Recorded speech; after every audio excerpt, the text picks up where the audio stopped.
하나님께 영광 박수 돌리겠습니다. 우리 하나님 말씀 보겠습니다. 사도행전 13장 1절부터 3절 말씀입니다. 사도행전 13장 1절부터 3절까지입니다.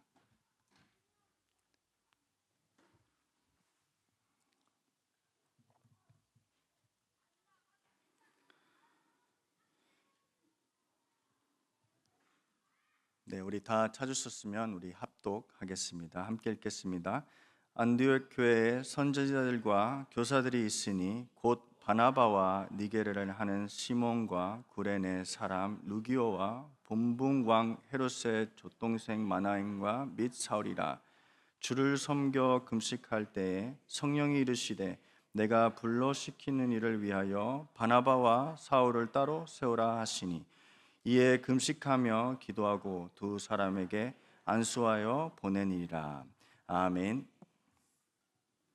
오늘 말씀 제목은 나의 선교입니다. 나의 선교입니다. 우리가 지금 살고 있는 시대는 복음이 가장 필요한 시대입니다. 물론 문제도 많고요. 시대는 변하지만 유일하고 변함없는 복음은 그리스도입니다. 그래서 여러분들은 이 세상을 바라볼 때는 그리스도가 답이라는 확신이 있어야 됩니다. 그렇지 않으면 나도 모르게 다른 것을 하게 되는 상황이 오게 됩니다. 그래서 세상이 더 악해질수록 우리는 더 확실한 것은 그리스도가 더 필요하다. 이런 고백이 매일매일 있길 바랍니다. 그래서 우리는 선교를 통해 이 시대를 치유해야 됩니다. 치유하고 살려야 됩니다. 실제로 선교가 없으면 이 세상은 재앙 속에 계속 들어갈 수밖에 없습니다. 우리 강단 말씀 받았잖아요. 불신자의 책임이 아닙니다. 누구의 책임이죠? 하나님의 백성들. 하나님의 백성이 언약을 붙잡지 않고 다른 것을 하게 되면 기도가 끊어집니다. 선교는 기도 없이 할 수가 없습니다. 그래서 선교는 우리의 최고의 축복이고 그리고 이 세상을 살리는 유일한 방법입니다. 하나교회 미래 선교는 어떨까요? 여러분들 한번 상상해 봤을까요? 아니, 상상해 봤습니까? 시간이 갈수록 우리는 나의 선교라는 그림이 확실해져야 됩니다. 확실하지 않으면 그냥 대충 하고 누가 하겠지 이런 생각이 들겠죠. 근데 그렇게 하지 마시고 오늘 제목처럼 나의 선교를 발견하셔야 돼요. 근데 어떻게 발견하면 되냐면 단순합니다. 말씀 속에서 나의 선교를 그림을 그리셔야 됩니다. 그게 첫 번째입니다. 그리고 그 그림을 계속 그리지만 교회의 배경 속에 이 선교의 축복을 여러분들이 누려야 됩니다. 많은 사람들은 선교라고 생각하면 열심히 해야 된다고 생각합니다. 어떠한 큰 희생 아니면 다른 언어권에 복음을 전하는 이런 선교에 대한 이미지가 있죠.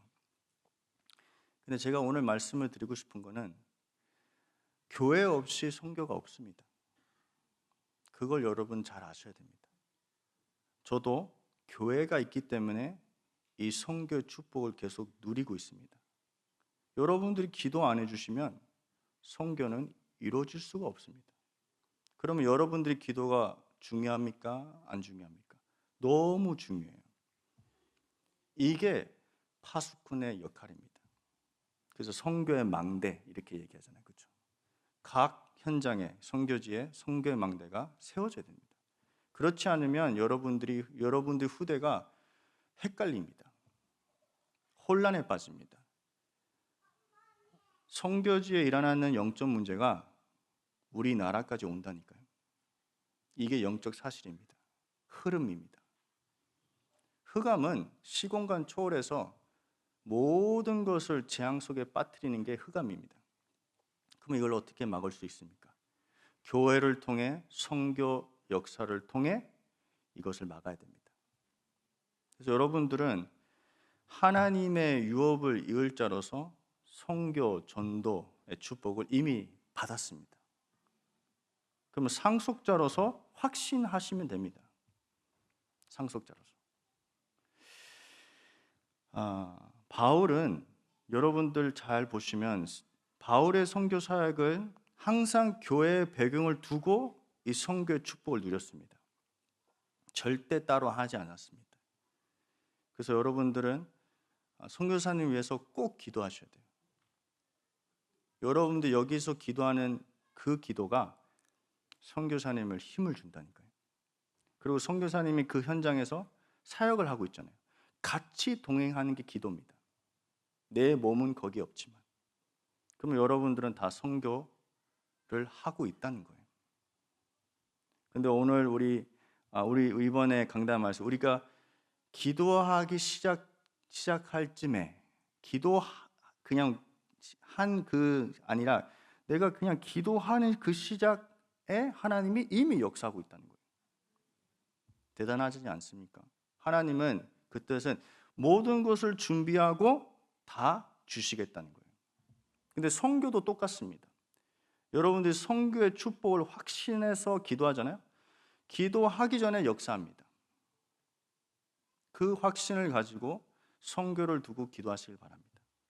여러분들 없으면 진짜 선교사님들이 힘듭니다. 저도 선교지 있으면서 저는 잘 몰랐죠. 더 어릴 때는요. 근데 갈수록 교회의 축복이라는 게 더 알게 되더라고요. 갈수록. 렘넌트들 여기 있잖아요. 그냥 교회 오고 그냥 예배 드리는 것보다는 이 교회 축복을 한번 기도해 보세요. 나는 왜 이 교회에 있지? 왜 하나님이 이 교회와 만남을 주셨지? 그러면 이 교회랑 선교를 어떻게 할까? 이런 생각들을 우리 렘넌트들은 하셔야 돼요. 왜냐하면 여러분들이 미래 선교를 담당을 하셔야 돼요. 미래 선교를 이끌어 가야 돼요. 그러면 부담이 아니잖아요. 그렇죠? 부담이라면 우리가 열심히 하면 됩니다. 그렇죠? 우리는 우리 후대들에게 부담을 남기면 안 됩니다. 선교를 유지하는 만큼 하면 안 됩니다. 우리 후대들에게 뭘 전달해야 되냐면 선교를 정복하는 마인드를 줘야 됩니다. 우리가 너무 유지하는 그 마인드가 많거든요. 선교는 유지하면 지칩니다. 왜냐하면 세상은 꼭 변해요. 근데 진짜 우리 렘넌트들이 이 하나만 있으면 이 그리스도라는 축복, 교회, 선교 이것만 조금만 정리가 되면 부담이 안 될 겁니다. 이때 온 교회가 선교를 위해서 같이 가는 겁니다. 저는 그걸 꿈을 꿉니다. 온 교회가 선교할 수 있도록 하나도 빠짐없이 다 선교할 수 있도록. 그게 어디서 시작하죠? 말씀으로. 말씀 속에. 다니엘은 기도할 때 자기 감정대로 기도한 게 아니라 말씀에 근거하여 기도했다고 했습니다. 여러분들 선교를 위해서 기도할 때는 어디에 근거해서 기도하셔야 되죠? 말씀에 근거해서 기도하셔야 됩니다. 이게 더 확실합니다. 그래서 여러분들은 이젠 하나님이 담을 수 있는 그릇을 준비하셔야 됩니다. 그릇. 첫 번째는 오직 복음만이 답이라는 그 그릇. 진짜 오직 복음이 아니다. 복음이 아니면 안 된다. 그 그릇이 필요합니다. 그렇지 않으면 시간이 갈수록 여러분도 헷갈립니다. 근데 선교는 그냥 대충 아니면 한번 해볼까? 그런 마인드로 가면 반드시 지칩니다. 제가 계속 반복하는 말이 이제는 알겠죠? 지치시면 안 됩니다. 그리고 두 번째 우리가 이제 그릇을 뭘 준비해야 되냐면 진짜 내가 이 선교를 다음 세대에게 전달할 만큼 응답을 받을 수 있는 그릇이 필요합니다. 그 뜻은 여러분들이 증인으로 사셔야 됩니다. 제자로 사셔야지 하나님이 그 그릇에 하나님의 응답을 담을 수 있습니다. 그래서 여러분들 오늘 제자가 되시길 바랍니다. 제자 아니면 문제는 없습니다. 하나님은 어떤 방법이라서 여러분들을 깨울 겁니다. 깨울 것입니다. 그래서 내가 제자인지 아닌지 너무 그거에 관심 있지 말고 내가 말씀에 있는지 아닌지 그거 확인하면 됩니다. 제자는 어디에 있죠? 말씀에. 그러면 뭘 소홀히 하지 않죠? 예배. 그러면 예배가 있으면 뭐가 있죠? 기도. 그래서 모든 나의 전환점을 어디에 들어가라? 예배 속에 들어가야 됩니다. 이게 제일 우리의 하나님의 유업을 이을 자의 축복입니다. 구원과 전도 선교. 이걸 꼭 확실하시길 바랍니다. 그리고 선교는 우리가 열심히 헌신하고 사역하고 희생을 하면 된다 이렇게 생각합니다. 그렇게 하면 선교의 열매는 없습니다. 여러분은 선교의 열매라고 할 때 뭘까요? 선교의 열매. 한번 한국 땅을 한번 생각해 볼까요? 선교사님들이 여기 한국 땅에 와서 선교 사역을 하는데 그 선교 열매가 무엇일까요? 여러분들이니까요. 사람을 남기는 게 선교입니다.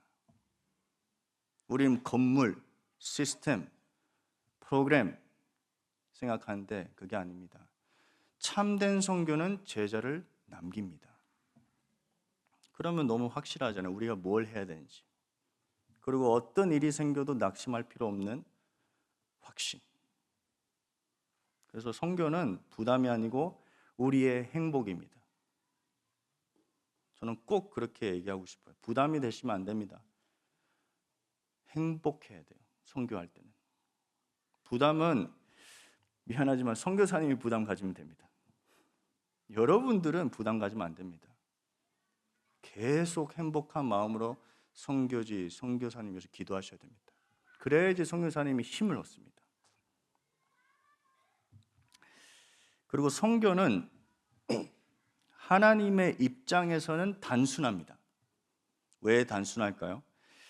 사도행전 1장 8절에 내 증인이 되리라 이렇게 써 있습니다. 예수님이 오직 성령이 너에게 임하면 내 증인이 되리라 이렇게 약속하셨습니다. 이 뜻은 뭐죠? 내가 너를 통해 선교의 역사를 보여주겠다. 그겁니다. 그래서 마가다락방에 있는 제자들은 언약 붙잡고 오로지 기도 속에 들어갔습니다. 오늘도 여러분들도 언약 붙잡고 오로지 기도의 축복을 누리시길 바랍니다. 다른 거 하지 마세요. 우리 강단 말씀 나왔잖아요. 받았잖아요. 이것을 한 주간 동안 계속 내 삶에 적용하는 게 기도입니다. 기도라는 것도 많은 방법이 있지만 저는 새 신자한테 뭘 얘기하냐면 말씀을 한번 기억해봐라. 말씀이 기억이 안 되면 제목이라도 기억해봐라.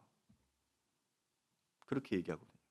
그래서 강단 말씀을 누리는 것은 단순합니다. 내 것이 없으면 됩니다. 그래서 선교는 내 것을 하는 게 안 좋습니다. 오히려 내 것을 안 하는 게 선교에 유익합니다. 제가 어릴 때부터 이제 선교 훈련을 받았습니다. 뭐 이렇게 공식적으로 선교사님이 자 요한아 이제 선교 훈련하자 그렇게 얘기 안 했습니다. 그냥 데리고 갔습니다. 말없이 가자 그냥 갔습니다. 이게 훈련이거든요. 근데 우리 선교 훈련 받을 때 너무 많은 것을 알려줘요. 모두 많은 안내를 해요. 그렇죠? 왜냐면 애들이 막 다칠까 봐. 그거는 수련회입니다. 선교 훈련은 그냥 이유 없이 가는 겁니다. 근데 렘넌트들은 그걸 꿈을 꾸셔야 돼요. 내가 한 번이라도 내 인생에 선교 훈련을 받겠다. 우리 대학생들, 청년들이 있는데 내 인생에 한 번 선교 훈련 받아야 된다. 그때 목사님이 딱 부르실 때 가시면 됩니다. 할 수 있겠습니까? 저는 그걸 어릴 때부터 했어요. 저도 몰랐죠. 그게 훈련인지. 근데 선교지를 가보니까 갈수록 더 시간이 갈수록 내가 할 수 있는 게 하나도 없더라고요. 저는 스페인어 잘합니다. 근데 거기서 살고 지내다 보니까 내가 할 수 있는 게 육신적으로 하나도 없는 거예요. 이때 어떤 게 오냐면 기도만 할 수밖에 없구나. 이게 핵심입니다. 기도 없이 선교지에서 영적 싸움 안 됩니다. 그래서 저는 항상 얘기합니다. 우리는 다 동기가 있고 우리는 항상 우리의 색깔들이 있습니다. 이것만 안 하면 하나님이 역사하십니다. 그러면 선교는 쉽습니까? 어렵습니까? 쉽죠. 근데 선교지에 딱 도착하면 뭘 해야 돼요? 그렇죠? 왜요? 우리에게 준 시간이 일주일이고 몇 시간이고, 그렇죠? 근데 거기에 속으시면 안 됩니다. 그냥 선교사님을 따라가면 됩니다. 선교사님의 포럼을 들으셔야 됩니다. 그래야지 그 현장을 위해서 기도할 수 있거든요. 우리 대부분 근데 선교 가면 먼저 바로 프로그램으로 가잖아요, 그렇죠? 왜냐하면 우리의 일정이 다 있기 때문에. 그래서 저는 저의 의견이라고 하면 단기 선교가 있으면 하루는 선교사님이랑 포럼을 하루 종일 할 수 있도록 그 하루를 딱 잡아요. 그 다음 날을 이젠 사역을 같이 하면 돼요. 그러면 다르다니까요. 근데 우리는 도착하면 바쁘잖아요. 잠자야 되고 씻고 막 다음 날 준비해야 되고. 그럼 아무 준비 없이 그 현장에서 아무 기도 없이 데이터라고 하면 바로 들어가는 거예요. 그래서 단기 선교 끝나고 지친 사람 많습니다. 지치면 안 됩니다. 우리 렘넌트들이 선교 힘들다 그 말 나오면 안 됩니다. 선교가 행복하다, 선교가 내 사명이다 이 말이 나와야 돼요. 근데 어르신들의 믿음이 그게 전달됩니다. 그래서 여러분들 한번 생각을 해보세요. 내가 이번에 진짜 단기 선교를 가게 되면 내 거를 안 하겠다. 그 결단을 내고 한번 기도해 보세요. 그러면 선교가 너무 재밌어요. 행복해요. 저는 이 선교를 여러분들이 나의 선교로 누리시길 바랍니다.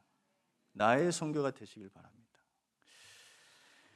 그리고 선교 훈련을 받다 보면 이런 게 많습니다. 혼자 남게 돼요.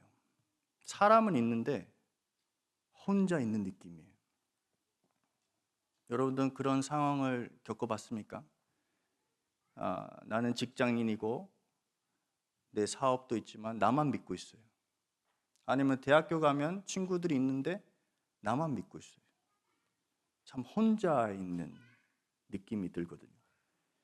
근데 그 혼자 있는 그 느낌이 최고의 기회입니다.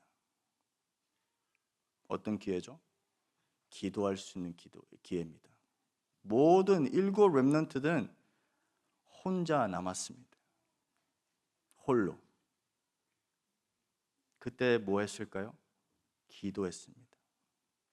그래서 제가 항상 확실하게 얘기할 수 있는 거는 기도 없이 선교는 안 됩니다. 그래서 모든 우리 하나교회 선교사님들, 여러분들 선교사님들, 그냥 성도가 아니라 선교사님들입니다. 그러면 선교사님이니까 여러분들 모든 일들은 선교지입니다. 그러면 기도 없이 그 현장을 살릴 수 있겠습니까? 못 살린다니까요. 살리든지 당하든지 이 두 가지밖에 없습니다. 중립 없습니다. 근데 당할 때는 내가 당하는지도 몰라요. 왜요? 사단은 우리가 모르는 사이에 다 이 가라지를 다 넣습니다. 근데 기도하는 사람은 깨어 있습니다. 그러면 거기에 안 넘어진다는 거예요.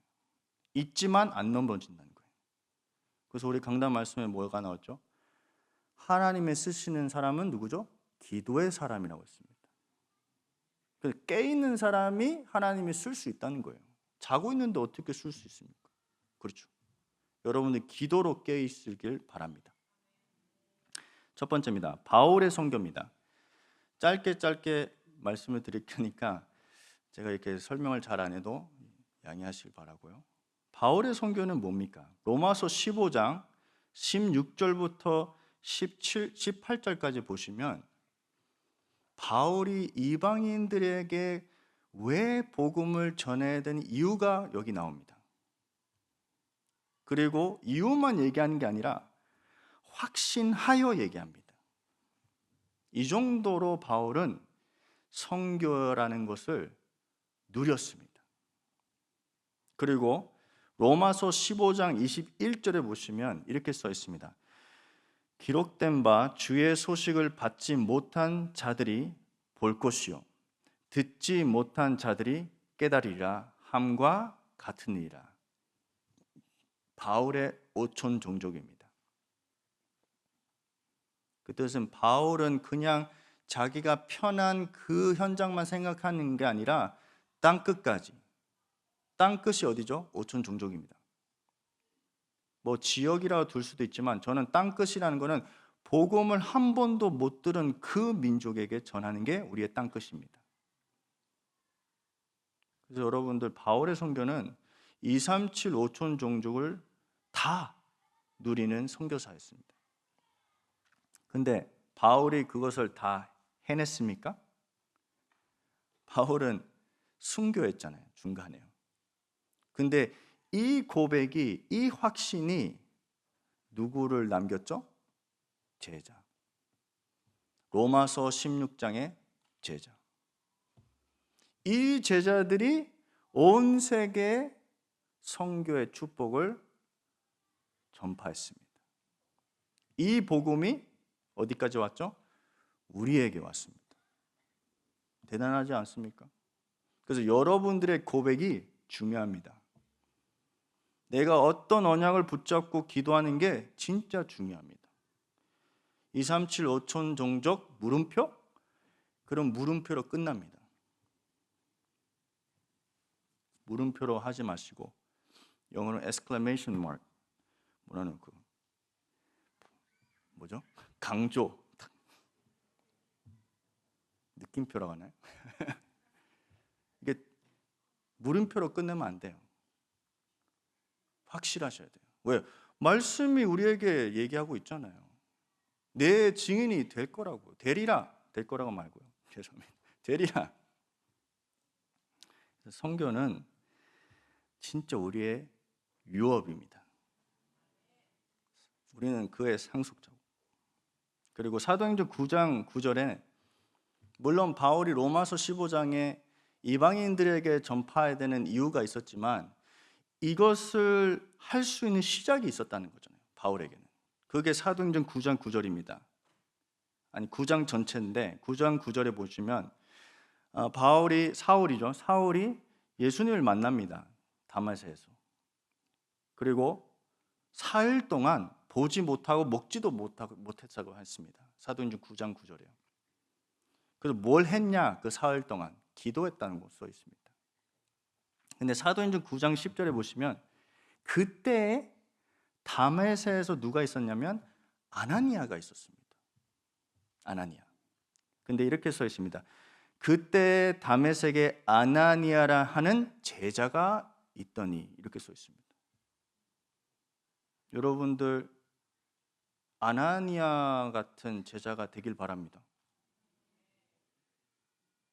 바울이 있다면 아나니아 같은 제자가 있어야지 선교가 이루어진다니까요. 그래서 여러분들은 그 지역에, 그 직업 속에, 내 공부 속에 아나니아 같은 사명을 가지셔야 됩니다. 그런데 아나니아가 하나님한테 얘기합니다. 하나님, 바울은 핍박자요. 예수님 믿는 사람들을 죽이는 사람이요. 이렇게 얘기합니다. 근데 하나님이 사도행전 9장 15절에 이렇게 대답합니다. 주께서 이르시되 가라. 이 사람은 내 이름을 이방인과 임금들과 이스라엘 자손들에게 전하기 위하여 택한 나의 그릇이다. 우리는 이유가 있을 수 있습니다. 이유 없다는 말은 아니고 우리 항상 이유가 있습니다. 근데 하나님이 우리한테 또 확신을 심어줍니다. 가라. 내가 이미 다 준비해놓았다. 바울을 만나라. 그리고 사도행전 9장 16절에 그가 내 이름을 위하여 얼마나 고난을 받아야 할 것을 내가 그에게 보이리라 하시니 이렇게 써 있습니다. 그리고 17절에 아니아니가 떠나 그 집에 들어가서 그에게 안수하여 이르되 형제 사울아 주 곧 네가 오는 길에서 나타나셨던 예수께서 나를 보내어 너로 다시 보게 하시고 성령으로 충만하게 하신다. 바울이 치유가 됐다고 한다고 할 수도 있지만 바울에게 뭐가 임했죠? 마가다라 방에 역사했던 성령의 충만이 바울에게 임했습니다. 그래서 바울의 선교의 시작은 세 가지 언약으로 시작됐습니다. 첫 번째 뭐죠? 그리스도를 만났습니다. 그게 뭐죠? 갈보리산 언약입니다. 그리고 아나니아를 만났습니다. 아나니아는 감난산에 하나님의 나라의 미션을 받은 사람입니다. 그러면 바울은 그것을 전달받았습니다. 그리고 마지막에 뭐죠? 마가다라 방에 역사했던 성령의 충만이 바울에 임했습니다. 이 세 가지 언약이 뭐죠? 갈보리산, 감난산, 마가다라 방. 이 세 가지 언약이 바울의 선교의 출발이었습니다. 그러면 한번 생각해 보십시다. 여러분들 갈보리산 언약 믿습니까? 감난산 미션을 다 받으셨습니까? 마가다라 방의 성령의 역사, 충만을 체험하셨습니까? 그러면 여러분들은 선교가 시작됐습니다. 전 세계로 가는 이 선교 축복을 받았습니다. 그게 무슨 성취죠? 마태복음 28장 19절 20절. 너희는 가서 모든 민족을 제자로 삼아 세례를 베풀고, 이 말씀이 여러분들에게 임했다고 지금 우리에게 말씀하고 있습니다. 그래서 나의 선교는 어디서 출발하죠? 언약 속에. 그냥 아무 언약이 아니라 이 세 가지 언약. 그리스도, 하나님 나라, 성령 충만. 그래서 여러분들은 선교사입니다. 그냥 우리가 파송한 선교사님만 선교사님이 아니라 여러분들도 선교사님들입니다. 그러면 모든 게 나의 선교지입니다. 두 번째입니다. 마지막이죠. 하나님의 역사를 보는 선교사가 되어야 됩니다. 하나님의 역사를 보는 선교사. 우리는 하나님이 하시는 일들을 보는 것만으로도 많은 것이 회복됩니다. 하나님이 하시는 일들을 여러분들 보잖아요. 치유가 일어납니다. 그리고 여러분들은 선교사로서 실제로 하나님이 하시는 일들을 확인할 때 기도가 이루어집니다. 그래서 지금 여러분들이 한번 직장을 한번 상상해 보세요. 내 직장 속에 하나님이 하신 일들을 본다? 기도할 수밖에 없어요. 이게 선교사님의 사명이라니까요. 그리고 기도 없이는 선교의 여정을 갈 수가 없습니다. 그리고 기도 없이는 하나님이 주시는 이정표를 볼 수가 없습니다. 그래서 여러분들 진짜 하나님이 하시는 선교를 기도로 누리시길 바랍니다. 억지로 문을 열어서 선교하는 것은 선교가 아닙니다. 하나님이 여셔야 됩니다. 하나님이 먼저 일을 하셔야 선교가 이루어집니다. 그래서 제가 우리 하나교회에서 이제 좀 귀한 이 축복을 누리는 하나가, 우리 이제 선교대회 끝나고 중남미 40일 훈련을 우리 교회에서 이렇게 헌신할 수 있는 이 축복을 받았습니다. 근데 저는 이제 그걸 섬기다 보니까 육신적으로 너무 힘들어요. 그래서 교육자들이랑 같이 했으면 좋겠는데 같이 합니다. 근데 언어가 안 통하니까 그런 육신적인 힘든 건 있습니다. 그래서 제가 매년 한 번도 이런 생각을 안 했습니다. 너무 좋다, 어서 오십시오. 그게 아무튼 오지 마십시오 하거든요. 그래서 그런지 이제 이번에는 조금 덜 많이 안 올 것 같아요. 그게 제 잘못이고. 근데 제가 이제 이렇게 매년 이렇게 헌신하는데 너무 힘드니까 생각을 해봤어요. 이렇게까지 끝까지 이렇게 죽을 때까지 해야 되나? 그런 생각을 해봤습니다. 그래서 근데 제가 이제 선교사님이랑 이렇게 포럼 하다가 선교사님이 이렇게 얘기하시더라고요. 중남미 40일 집중 훈련은 하나님이 주신 작품이다, 이렇게 얘기하시더라고요. 그때 그걸 저 듣고 제 관점이 다 깨졌습니다. 이해되십니까? 우리는 우리가 한다고 하거든요. 우리가 만들었다고 생각하거든요. 그게 아니에요. 우리가 언약 붙잡고 기도했는데 하나님이 작품을 주신다는 거예요. 이 선교를 우리 렘넌트들이 누려야 돼요. 그래서 제가 그거 듣고 고개 숙이고 죽을 때까지 하겠습니다. 그래서 저는 우리 하나교를 만나고 저는 이제 제 타이틀이 부목사지만 이제 차세대 선교사입니다.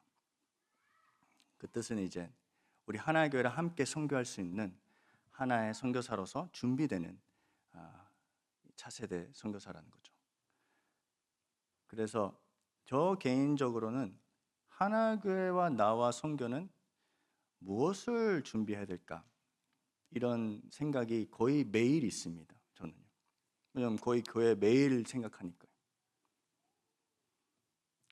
그래서 저는 하나교회가 100년 선교를 할 수 있도록 무엇을 준비할 수 있을까? 그게 저한테는 개인 기도 제목입니다. 100년 선교. 1000년까지는 못 하겠습니다. 100년까지는, 제 아직도 그릇은 100년까지. 그 뜻은 저하고 우리 대학생들이 선교를 해야 되는데 그냥 20년이 아니라 100년을 두고 준비를 해야 된다는 거예요. 그 여러분들도 저랑 똑같이 100년 선교를 준비할 필요는 없고요. 나의 선교를 말씀 속에, 기도 속에 발견하시길 바랍니다. 그래서 우리도 나라가 많잖아요. 나라를 막 선택해서 기도하는 것도 좋지만 진짜 이게 나의 유업으로 누릴 수 있는 만큼 나의 선교를 여러분들이 이번 주간 한번 기쁜 마음으로 한번 상상해 보세요. 그러면 놀랍게 하나님이 전 세계를 보여줄 겁니다. 전 세계를. 그러면 여러분들은 이젠 전 세계를 위해 기도하는 최고의 선교사가 될 겁니다. 그래서 오늘도 나의 선교를 유업으로 누리는 제자가 되길 예수님으로 축원합니다. 하나님 감사합니다. 나의 선교를 말씀으로 오늘 시작되게 하옵소서. 지금은 우리 인생의 모든 문제를 해결하신 구주 예수 그리스도의 은혜와 하나님의 사랑하심과 성령의 교통하심이 오늘 하나님의 유업을 이을 자로서 나의 선교 축복을 누리는 전도 제자들 머리 위에, 렘넌트들 위에, 온라인으로 듣고 있는 모든 흩어진 제자들 머리 위에 지금부터 영원토록 항상 함께 할지어다. 아멘.